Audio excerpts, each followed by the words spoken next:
Olá pessoal, bem-vindos ao canal Anytime TV. Curta, compartilhe e se inscreva no nosso canal.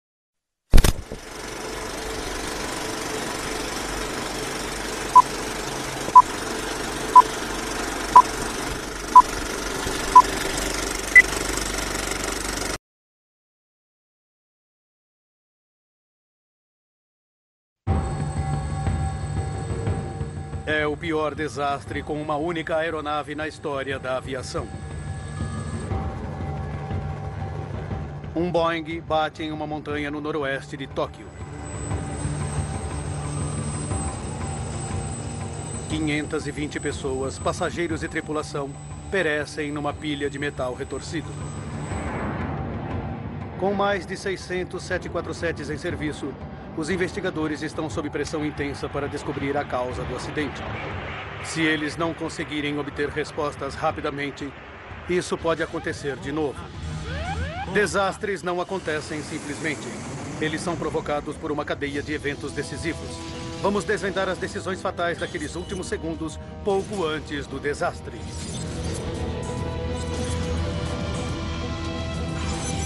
Segundos fatais. Queda incontrolável no Japão.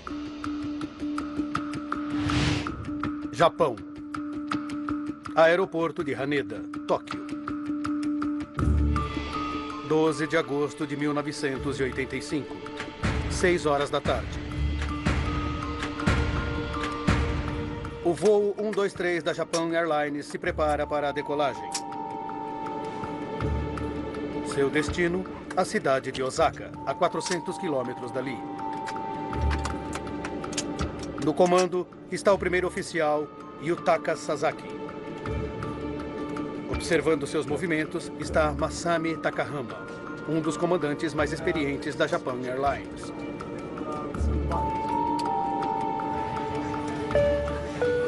O americano de 26 anos, Ward Wallach, é um dos poucos estrangeiros a bordo.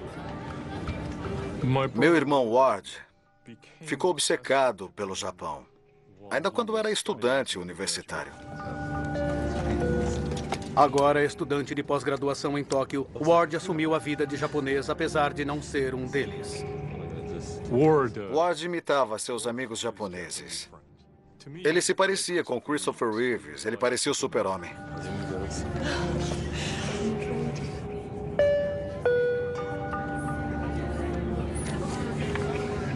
O ator e cantor japonês Kyu Sakamoto também está a bordo. Acho que era o sorriso do meu marido, Kyu Sakamoto, que mais chamava a atenção de todo mundo. Ele mantinha um grande sorriso quando se apresentava na TV. E era assim também em casa. Ele adorava sua família. Ele era gentil e sempre se preocupava com a família.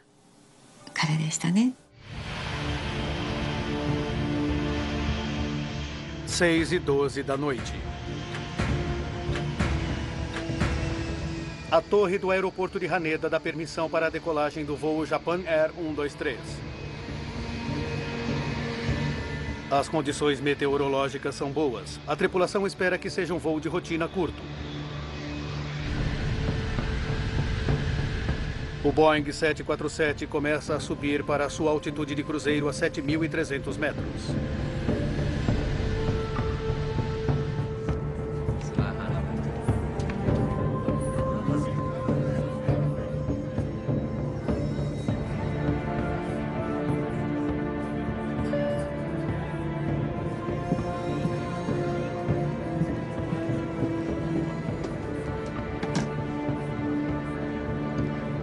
Um passageiro precisa usar o banheiro. Cuidado, por favor. Fala para ir rápido. 6h24 da tarde.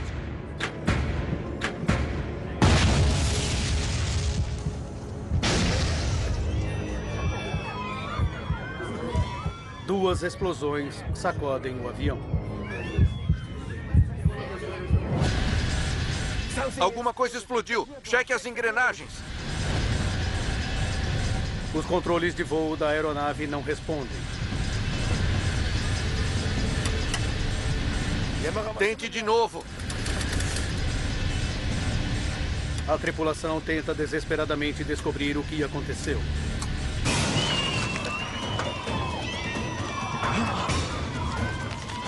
A pressão da cabine cai.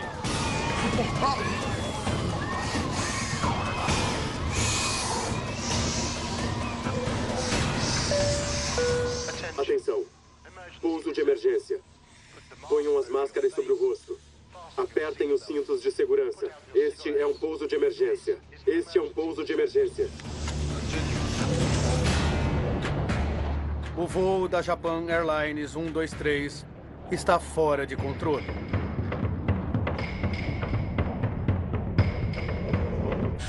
O comandante Takahama declara a emergência.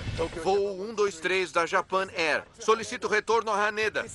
E entra em contato por rádio com o controle de tráfego aéreo de Tóquio. Pegue um curso magnético de 90 graus para o vetor do radar para Oshima. A tripulação está tentando fazer com que o 747 faça uma curva certeira para seguir uma rota de volta ao aeroporto de Haneda. Vá para a direita. Vire! Mas o avião não está respondendo. Sim, senhor. Não estou acreditando. Também não, senhor. O que está acontecendo? 6h27 da noite. O controle de tráfego aéreo de Tóquio se comunica com o voo Japan Air 123 por rádio. Japan Air 123, por favor, confirme se vocês têm uma emergência. Afirmativo. Qual é a natureza dessa emergência?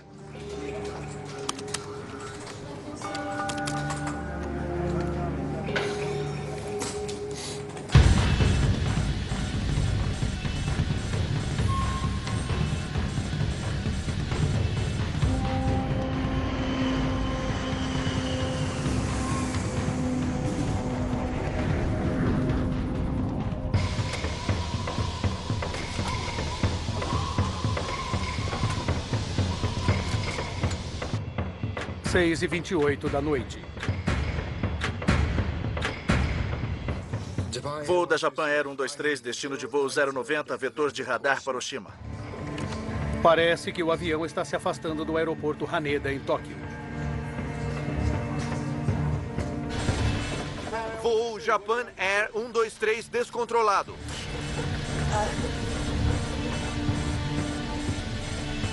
Voo Japan Air 123 descontrolado. 6h31 da noite. O controle de Tóquio sugere que eles sigam para o aeroporto de Nagoya, a 133 quilômetros dali.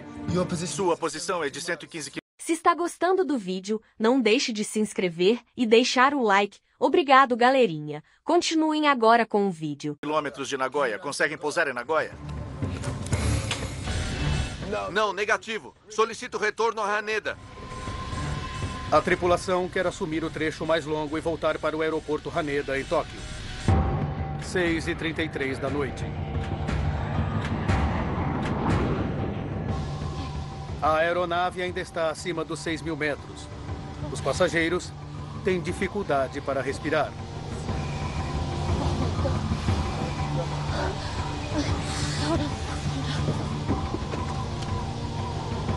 Há um dano na traseira. Eu não sei o que fazer. As pessoas não conseguem respirar. As máscaras. As máscaras de oxigênio na 5 direita falharam. Acho melhor descermos. Sim, senhor. Os pilotos tentam baixar a altitude do avião para aumentar os níveis de oxigênio dentro da cabine. Nariz para baixo. Nariz para baixo. Sim, senhor. Nariz para baixo. 6h38 da noite. Use as duas mãos. Baixe o trem de pouso. Baixando o trem de pouso. Para diminuir a velocidade do 747, a tripulação baixa o trem de pouso. Mas um pouso controlado é pouco provável.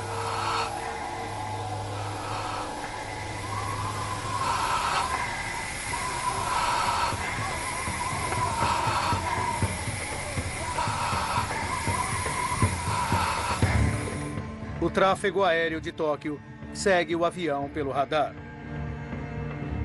Durante os próximos 3 minutos, a aeronave faz uma volta completa de 360 graus, perdendo altitude o tempo todo.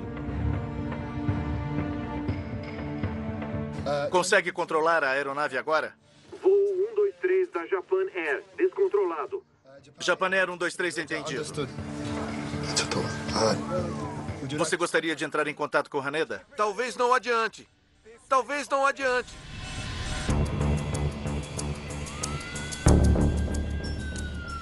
Numa base militar americana em Yokota, equipes de emergência estão a postos. Japan Air 123. Japan Air 123. Yokota a postos. Se estiver me ouvindo, opte por 5423. O equipamento está baixado? Trem de pouso baixado. 6h47 da noite. O avião baixou para 2.000 metros. Mas com pouco controle sobre a aeronave, os pilotos agora encaram novos perigos. Veja, tem uma montanha na nossa frente. O voo 123 da Japan Airlines está agora a quilômetros de sua rota original e mergulha na região montanhosa do noroeste de Tóquio. Vire à direita, tem uma montanha ali. Assuma o controle, para a direita, vire à direita. Virando à direita. Quase batemos na montanha. Eu sei, senhor. A tripulação luta para subir o avião para longe do perigo. Vire à direita. Suba o nariz agora. Suba. Sim, senhor.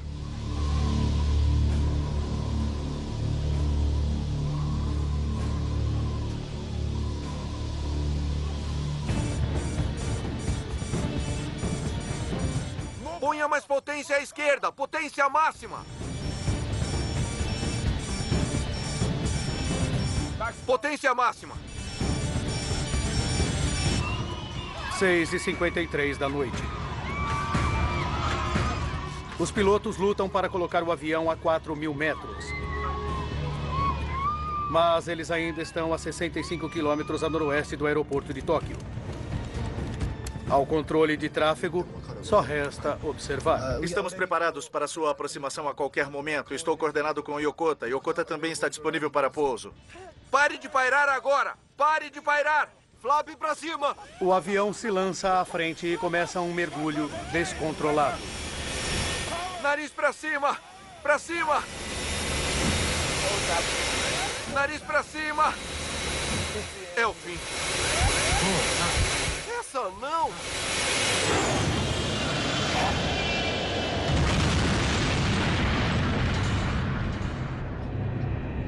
Japan Airline 123, está me ouvindo? Japan Airline 123, está me ouvindo?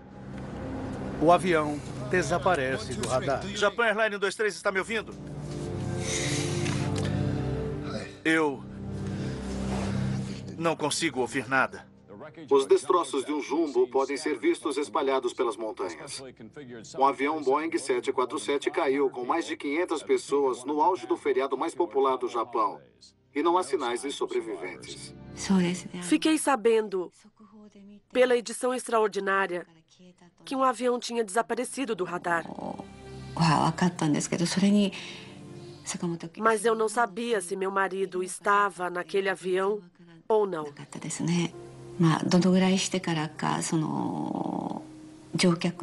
Eu não me lembro quanto tempo tinha passado quando eles conseguiram ler a lista de passageiros. Quando conseguiram publicar na televisão. Quando eu ouvi a lista, logo soube que ele estava naquele voo. Sinceramente,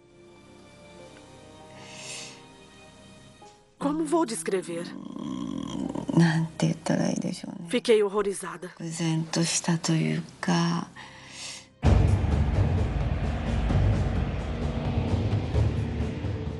Apenas 18 minutos depois que o avião desapareceu, um C-130 da Força Aérea Americana localiza os destroços na cordilheira do Monte Ozutaka, 100 quilômetros a noroeste de Tóquio. Ele entra em contato com as autoridades japonesas pelo rádio, dando as coordenadas.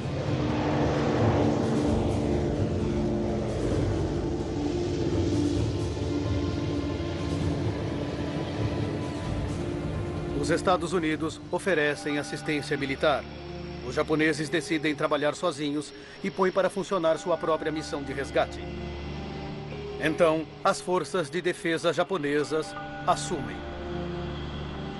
Yoshihisa Masuda está lotado na base militar na província de Chiba, perto de onde o avião caiu. Foi logo depois que eu voltei ao quartel-general, depois de minhas férias de verão. A base estava alvoroçada.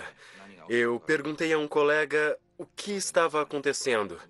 E então me disseram que o paradeiro do voo da Japan Air era desconhecido. A base foi posta em stand-by na noite em que o avião caiu. E as pessoas diziam que provavelmente teríamos de sair. Um helicóptero japonês enviou relatórios dizendo que não havia sobreviventes.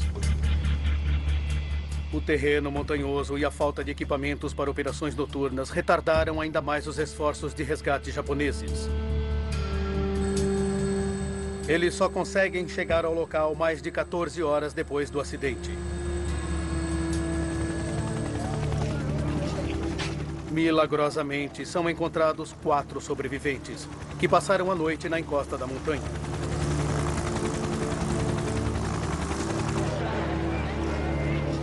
Mas 520 pessoas estão mortas, incluindo Kyu Sakamoto e Ward Wallach.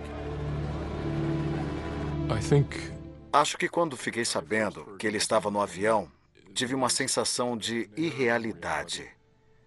É que o Ward era cheio de vida, ele era jovem, e aquilo não deveria ter acontecido daquela maneira.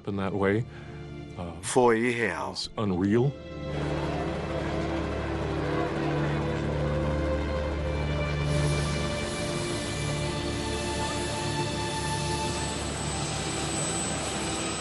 Logo depois da queda, os sobreviventes se lembram de ouvir os gritos dos passageiros nos destroços e que morreram durante a noite. Os médicos no local notam que alguns dos ferimentos não teriam sido fatais se o socorro tivesse chegado mais cedo. É claro que eu só descobri depois que as operações de resgate não foram realizadas no local.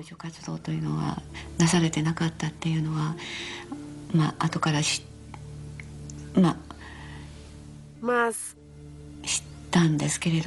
eles deveriam ter ido até lá imediatamente. Por quê? Eles demoraram tanto.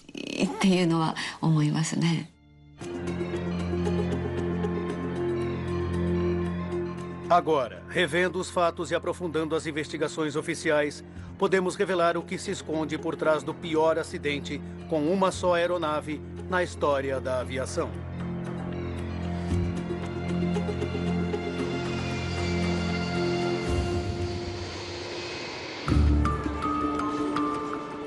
O Comitê Japonês de Investigação do Acidente do Avião é responsável pela investigação da queda. Como pede a lei japonesa, uma investigação criminal é feita pela polícia ao mesmo tempo. Nos Estados Unidos, o fabricante do Boeing 747 é avisado do desastre no Japão.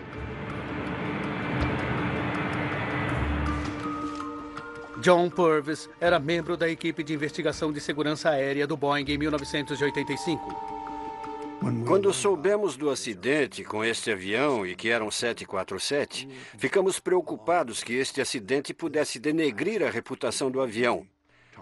Porque, na época, ele era o maior avião comercial em uso. Com as vidas de milhões de passageiros de 747s em risco, o Comitê de Segurança nos Transportes Nacionais dos Estados Unidos, ou NTSB, quer respostas para os motivos pelos quais um avião construído nos Estados Unidos se acidentou. O representante do NTSB, Ron Schlid, é designado para a investigação.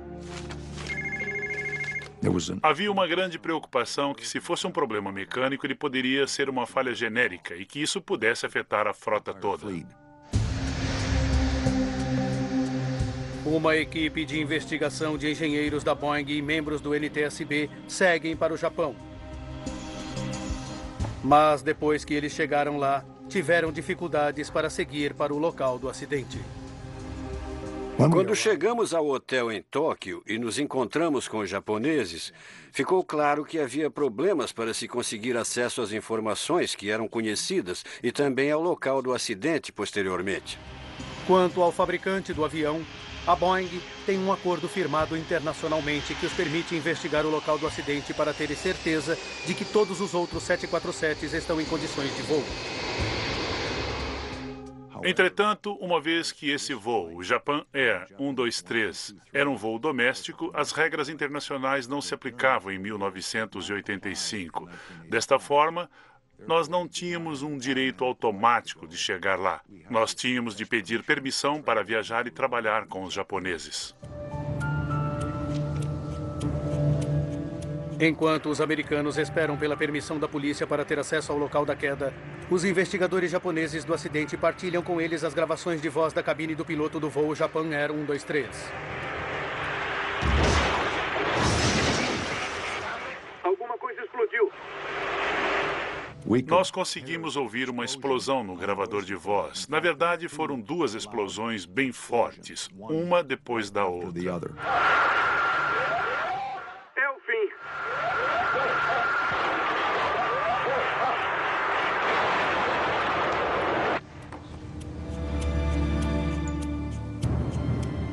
Os sobreviventes confirmam que houve uma explosão no fundo do avião e que levou os investigadores a uma conclusão arrepiante. Nos anos 1980, em todo o mundo, houve vários ataques terroristas, sequestros e explosões de aviões. Então, quando aquele acidente aconteceu, desconfiamos de que tinha sido um ato de terrorismo.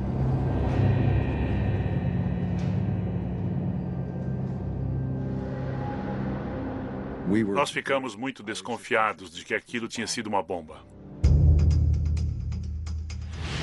Mais provas da detonação provável de uma bomba surgem na Baía Sagami, a 153 quilômetros ao sul do local do acidente.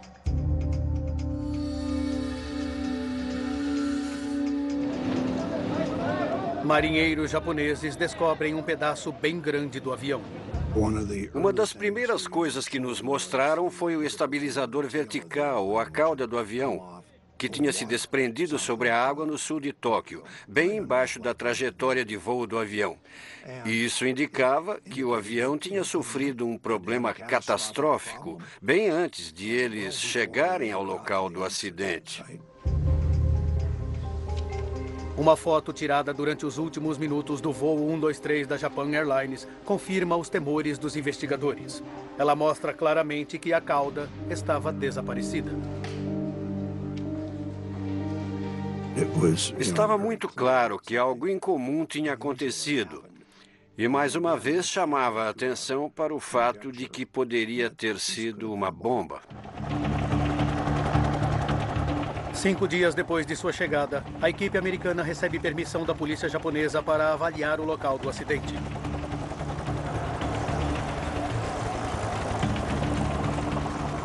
Helipontos improvisados permitem que helicópteros agora consigam pousar na cordilheira do Monte Ozutaka, ao norte do Monte Fuji. O céu estava caótico, helicópteros indo e vindo sem parar.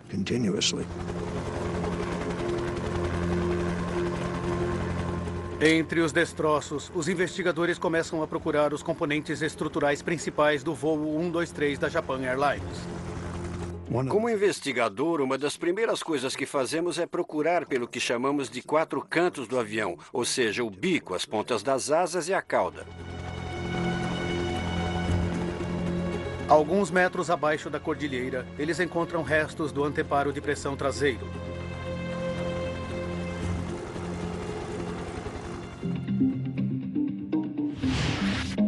Esta estrutura circular é feita com uma série de placas de metal sobrepostas presas juntas. Instalado entre a cabine e a parte da cauda, ele é projetado para evitar que o ar escape da cabine pressurizada por trás da aeronave. Quando vimos o anteparo, é claro que ele estava retorcido e muito danificado e quebrado em vários pedaços, 6, 8, 10 pedaços grandes e alguns pequenos. E as peças tinham uma forma meio triangular, e elas iam do centro do anteparo para a borda, algo parecido com um pedaço de guarda-chuva. Os investigadores estudam o anteparo de pressão traseira em busca dos sinais de danos por bombas. Uma bomba deixa uma marca bastante característica no metal quando ela explode. Ela tem muita força. É mais força do que é possível gerar em um acidente real de uma aeronave. Mas a maior parte dos destroços do anteparo exibe danos consistentes com um impacto em alta velocidade. Uma das observações genéricas sobre quando o metal é rasgado é que ele deixa uma forma dentada na ruptura. Ele foi rasgado. Nós vimos provas disso na parte traseira da aeronave e na maior parte dos destroços do anteparo de pressão. Com certeza, aquilo não foi provocado por uma bomba. Analisando com mais atenção, eles descobrem um dano incomum. Se está gostando do vídeo, não deixe de se inscrever e deixar o like. Obrigado, galerinha. Continuem agora com o vídeo. Havia uma parte do anteparo que exibia uma característica curiosa, diferente do resto dos destroços do anteparo. Em uma área, duas partes tinham se separado em linha reta, comparada ao resto do anteparo, que tinha ficado retorcido e rasgado com a sobrecarga. Elas tinham se separado ou falhado de maneira diferente, e eu queria saber por quê. A equipe quer analisar o anteparo em seu laboratório, mas a polícia não lhe dá permissão, uma vez que ainda existe uma investigação em andamento que quer determinar se um ato criminoso foi o responsável pelo acidente. No Japão, uma investigação criminal tem prioridade sobre uma investigação de segurança. Isso causou uma dificuldade para a equipe ter acesso ao local, ter acesso a outros dados, incluindo os destroços que caíram do avião. Isso complicou e atrasou parte da investigação de segurança porque os investigadores criminais estavam trabalhando. A equipe criou uma maneira engenhosa de resolver o problema. A Boeing teve a ideia de fazer réplicas das superfícies quebradas. Basicamente uma fita adesiva que eles colocavam na parte quebrada. E isso não danificava a superfície avariada. Isso resultaria em uma réplica simétrica da fratura que poderia então ser analisada em laboratório. Os investigadores analisam as impressões da fita e desenhos do local tirados da porção do anteparo que exibia o dano incomum.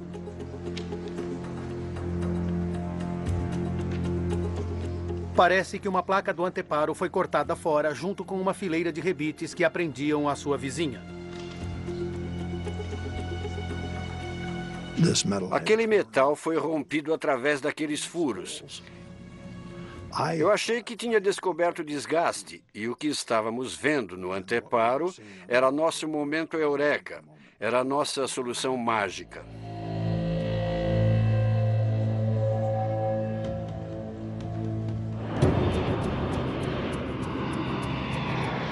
Tendo detectado os sinais indicadores do desgaste do metal, os investigadores agora precisam saber o que provocou aquilo. Eles também precisam descobrir se aquele é um incidente isolado ou um problema que pode fazer com que todos os mais de 600 747s sejam mantidos em terra para consertos ao mesmo tempo. Os investigadores analisam o histórico do avião. Nele, eles descobrem que aquele avião em especial tinha se envolvido em um acidente diferente. Eles descobrem que em 1978, no aeroporto de Osaka, o avião pousou com o bico muito levantado. A cauda bateu no chão e foi raspando ao longo da pista. O anteparo de pressão traseiro foi danificado e precisou de consertos. Ele tinha sido consertado 7 anos antes, e isso se tornou um fato muito importante para a investigação e muito interessante para nós. Descobrir que o avião tinha sofrido um conserto era um ponto decisivo na investigação. O quartel-general da Boeing em Seattle envia um fax com um relatório do conserto para a equipe de investigação no Japão. Quando o avião foi danificado e a equipe de consertos analisou a aeronave, ficou claro que o anteparo deveria ser substituído. E acho que eles escolheram substituir apenas a parte inferior por causa de problemas com a expedição do anteparo inteiro. Os engenheiros da Boeing projetaram um conserto. Eles fizeram um desenho com instruções escritas sobre como montar o anteparo. O projeto de reparação de 1978 demonstra como os engenheiros devem prender a nova parte inferior do anteparo à parte superior já existente. Para manter as duas partes unidas, elas são presas com uma placa de emenda presa com 3 fileiras de rebites.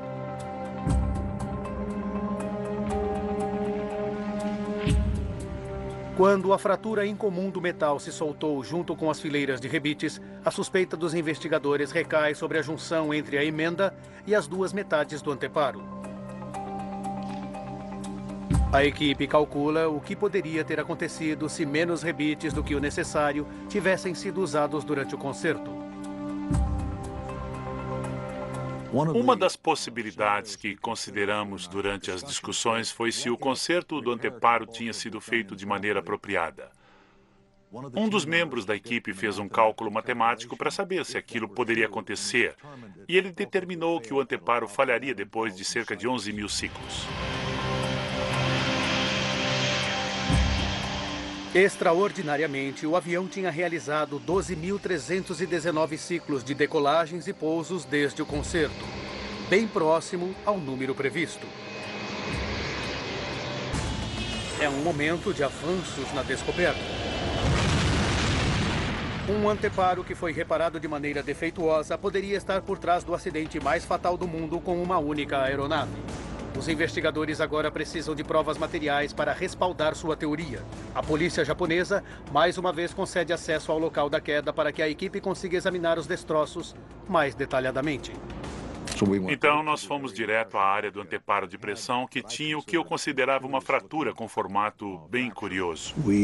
Nós descobrimos que o conserto não tinha sido feito como planejado. Durante o processo, havia um pedaço onde eles tinham de colocar uma placa de emenda, e ela tinha sido posta de maneira errada. Os investigadores descobrem que a placa de emenda tinha o tamanho errado. Parece que, para conseguir encaixá-la, os engenheiros se desviaram do projeto de conserto. Na verdade, a placa de emenda tinha sido cortada em 2 partes. A parte mais estreita estava fixada com uma única fileira de rebites. A parte mais larga estava fixada com uma fileira dupla. Aquilo significava que aquela parte da emenda tinha basicamente 70% da resistência do que ela deveria ter. Por causa do conserto defeituoso, apenas uma fileira de rebites recebe a maior parte da força durante cada ciclo de pressão na decolagem e pouso.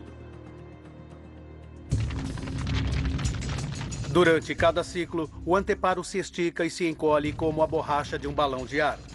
Pequenas fissuras surgem e vão crescendo ao redor do local onde os rebites furaram o metal. Cerca de 12 mil ciclos depois do conserto, a placa da emenda se partiu.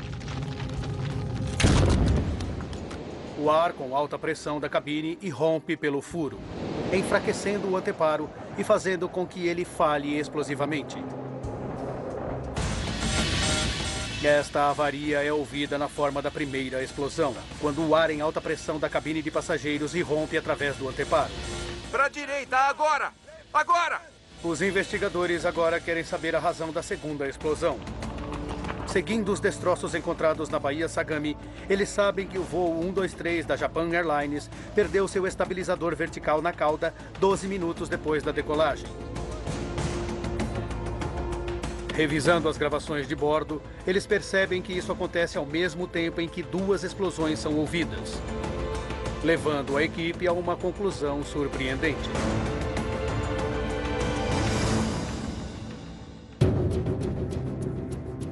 Quando o ar com alta pressão irrompe através do anteparo defeituoso e para dentro da seção da cauda, ela expele seu estabilizador para fora.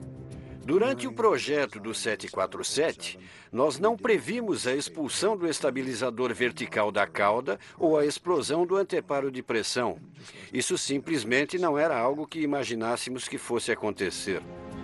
Os investigadores precisam agora descobrir como a explosão do anteparo e a perda do estabilizador da cauda fizeram com que os pilotos perdessem o controle do avião, levando-o à queda.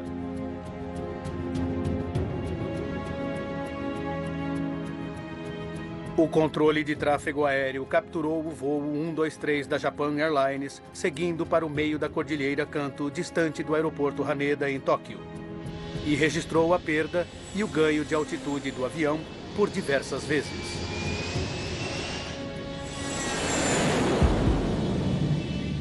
Por meio da reconstituição da trajetória de voo, os investigadores reconhecem um padrão conhecido, um tipo de movimento de aeronave conhecido como ciclo fugoide.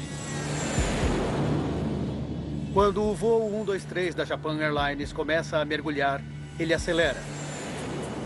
A velocidade aumentada gera um levantamento, e quando o avião sobe, a velocidade diminui, fazendo com que ele caia de novo. Os investigadores sabem que este movimento fugoide demonstra que a aeronave está com os controles de superfície inoperantes.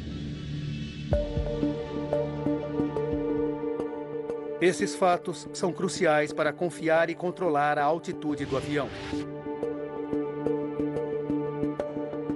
O leme preso no estabilizador da cauda desvia o ângulo no qual o avião voa para frente no ar.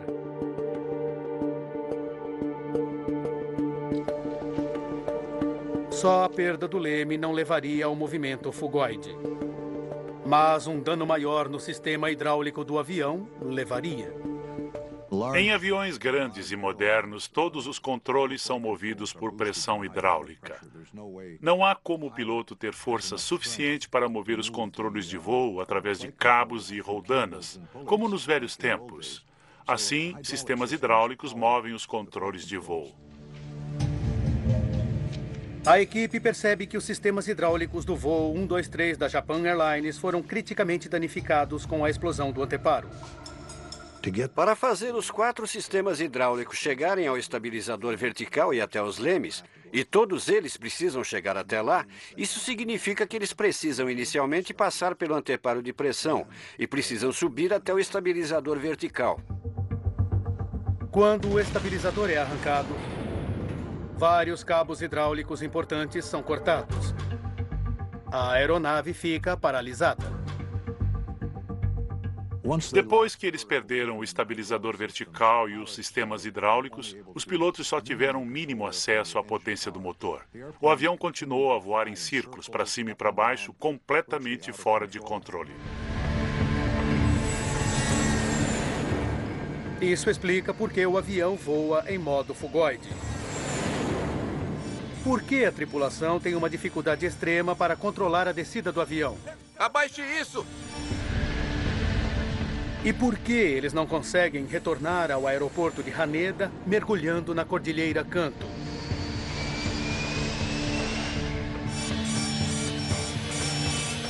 A única opção da tripulação é flutuar usando a aceleração, tentando manobrar o avião usando as potências de cada motor separadamente. À mercê da aeronave avariada, não há mais nada que os pilotos possam fazer. O desastre é inevitável.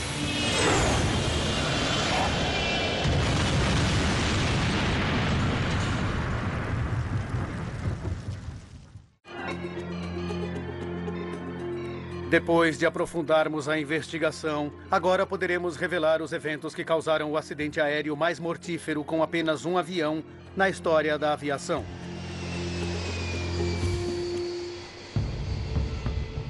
2 de junho de 1978, 7 anos antes do desastre.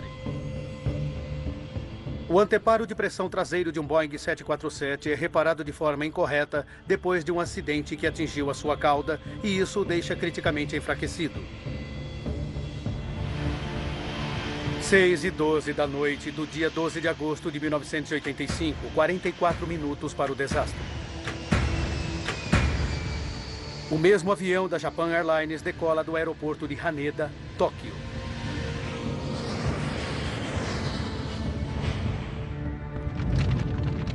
Assim que a cabine é pressurizada, pequenas fissuras no anteparo consertado começam a aumentar. –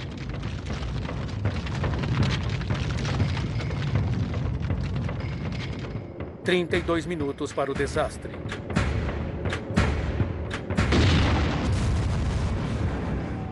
O anteparo explode.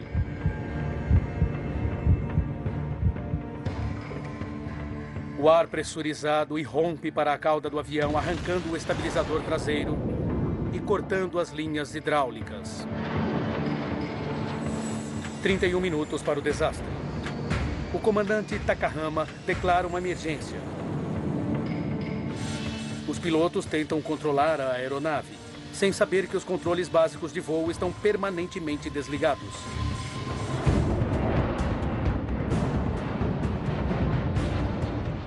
O avião sobe e desce. Os pilotos lutam para manobrar apenas com o impulso dos motores. 8 minutos para o desastre. Nariz para baixo. Os pilotos descem o avião para 2.000 metros. Nariz para baixo. Nariz para baixo. Mas agora ele está no meio da Cordilheira Kanto.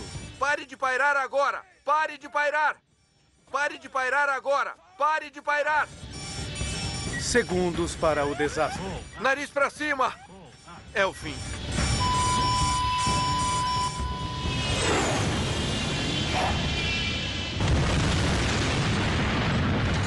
A tragédia ainda não terminou. O depoimento de um dos sobreviventes revela que outros também tinham sobrevivido ao impacto. –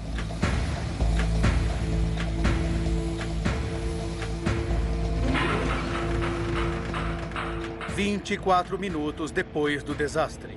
Um C-130 da Força Aérea Americana encontra o local do acidente e relata sua localização para as autoridades japonesas. 2 horas e 9 minutos depois do acidente. Um helicóptero dos fuzileiros americanos sobrevoa o local e oferece descer 2 homens na montanha. Mas 1 minuto depois eles recebem uma ordem exigindo seu retorno à base. 14 horas depois do desastre. As primeiras equipes de resgate japonesas chegam a pé ao local do acidente na montanha. Quantos passageiros poderiam ter sobrevivido se as forças americanas tivessem recebido permissão para pousar, torna-se a questão principal dos parentes consternados. Até hoje, não há uma definição clara sobre quem recusou a ajuda americana. Ninguém das forças de defesa japonesas assume a ordem de manter a tripulação americana em terra. Mas, como resultado do desastre e queda consequente, as forças de defesa japonesas compraram helicópteros e equipamentos projetados para operações à noite em terrenos montanhosos. O desastre também deu origem a profundas ramificações na indústria aérea japonesa. O presidente da Japan Airlines, Yasumoto Tagaki, demitiu-se logo depois do acidente aéreo. Um gerente de manutenção cometeu suicídio. Um preço terrível foi pago e agora as lições precisam ser aprendidas. Uma das coisas que surgiram com a investigação é que o acidente poderia ter sido evitado. Se o trabalho de engenharia no concerto de 7 anos antes tivesse sido um pouco mais detalhado e feito com mais cuidado, o acidente não teria acontecido. A Boeing confirmou que um conserto incorreto provocou a falha no anteparo do voo 123 da Japan Airlines. A companhia modificou seus procedimentos. Assim, consertos significativos são examinados minuciosamente antes de sua realização e depois analisado por outro par de olhos. Checagens regulares são feitas para detectar qualquer sinal de desgaste de metal. Para reduzir a vulnerabilidade da parte hidráulica dos 747s, uma válvula foi adicionada à linha que controla 2 dos elevadores do avião e o leme inferior. Se a linha for cortada, ainda será possível algum tipo de controle. Acho que este acidente ensinou muitas lições à indústria da aviação. Coisas sobre os projetos e manutenção dos aviões. Foi realmente um passo importante para a melhoria da segurança na aviação mundial. A Japan Airlines não admitiu sua culpa no acidente, mas se ofereceu para pagar as indenizações. 90% dos parentes das vítimas fizeram acordo com a companhia sem ir a juízo. Mas nem as indenizações, nem as melhorias na segurança ofereceram muito conforto aos parentes consternados. Acho que havia uma sensação entre todas as vítimas, com certeza na minha família, de que aquilo estava errado e que o que aconteceu poderia ter sido evitado. Aquilo não precisava ter acontecido. Versão Marshmallow São Paulo.